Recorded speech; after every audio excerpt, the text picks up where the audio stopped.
of not being a total dick. That'll be the front of You it. clicked on? Yeah. Okay. So then another quick thing that we can talk about is the lighting in the movie actually. So going back to like the biblical view, since we already kind of talked about Noah's Ark, if we look at it strictly from an Adam and Eve perspective, so they're in the Garden of Eden, they see that there's life there with the polar bear, right? So you have Adam, you have Eve. Now they're in a completely white space. So symbolically white means pure. So if your frame is completely white, you know that they kind of reached the peak of kind of humanity's enlightenment. They're absolutely pure. And it also adds to the fact that they are both children. So they're both children, they don't remember the past. So they don't remember all of humanity's evils. They almost weren't technically mentally present during all the atrocities on the train. So they're starting from fresh. If we look completely at the beginning of the movie and everyone in the back of the cart, almost everything about them is downcast in shadows. Yeah. It's either the frame is completely dark, they're covered in like mud and muck and you can't see like their face or see who's talking, or it's that they're wearing dark clothes. And then later in the scene when the man is having his hand stuck out of the train, you see that the main characters from the front of the train are all dressed in either colorful outfits, they're clean, or they're just, or seen in like a white scene, or like a white or silver scene. So the main character Curtis, as he progresses through the story, he kind of reaches some peaks of enlightenment without fully being there.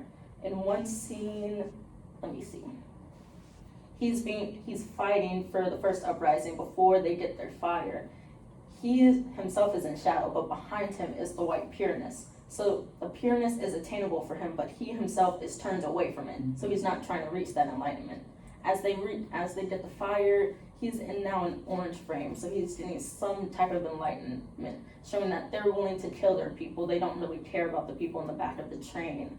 There was another scene where he sees the child under the train working on the engines. The child is in orange, and then later Curtis himself is shown in like an orange lens.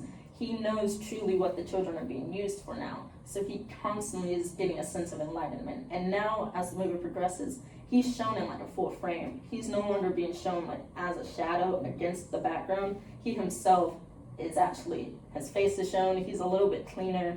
His clothes are still a little dark, but they're not fully like black, dirty, or mucky as they were before. And at the end, it was him, Namjoon, and the two children.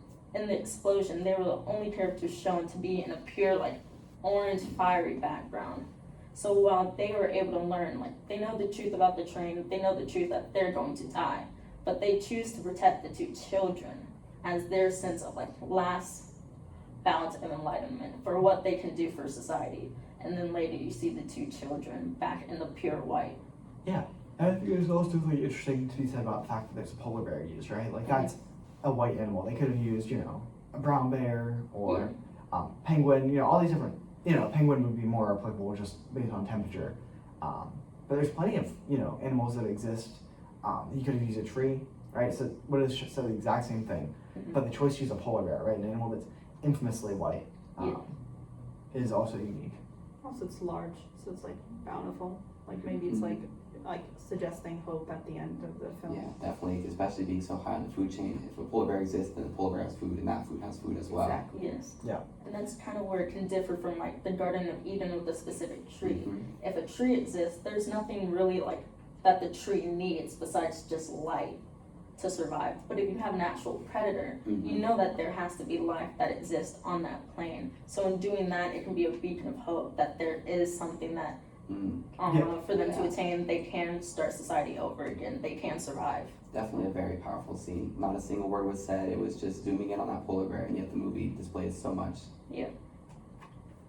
Yeah, so I think we've really kind of dissected the movie to understand that it really is about what an uprising means and what it means to be pure and all those very important topics. And so I think really what it comes down to is that, at least from my perspective, and maybe it's something that you all will argue against, is that this uprising, it led to a different society, and it led to equality. Definitely led to equality in the result.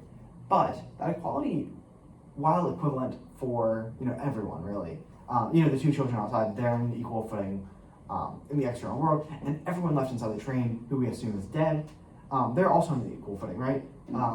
In my book, at least, death is equal for all, and so from that perspective, that works. But the question is that beneficial to anyone? Like, we have equality at this point. Those societal walls we've talked about, at least for the moment, have been torn down. But it really seems like it's the worst possible outcome, right? Like, we have two people outside the train, maybe that's a benefit, but everyone inside who was, especially the people in the first class who really had no knowledge of a lot of the stuff that was happening are all dead. And so I think, in looking at it through these different frames, we can really analyze whether or not equality in a society is actually beneficial, right? Because that's what it's really talking about, is whether or not equality in a more global, more real context really has benefits, or if these societal differences are actually very, very key. And I think the movie's kind of arguing, there might be a way where there isn't equality, or where there is equality, entirely, but it really has some awful implications that really, you only have, and possibly there's a different implication if you look at it prior to the end of the train, right, where the rich all appear to be pretty much on equal footing as well, and the poor the same. They have these two equal classes, but the classes are not equal to each other. And so but I think that's really the goal of the movie, is to make you think about whether the abolishment of this class structure is beneficial to anyone. Yeah, I do have to agree. It does seem very French Revolution-esque. Like, if you do want equality, it's not going to happen without some negative consequences. Yeah. I mean, I think it's more than some, right? Yeah, no, definitely. That's it. Awesome. Everyone good with what we have? Yeah. Do you Well, wanna- we can do some. Do you want to cut it, and then if there's more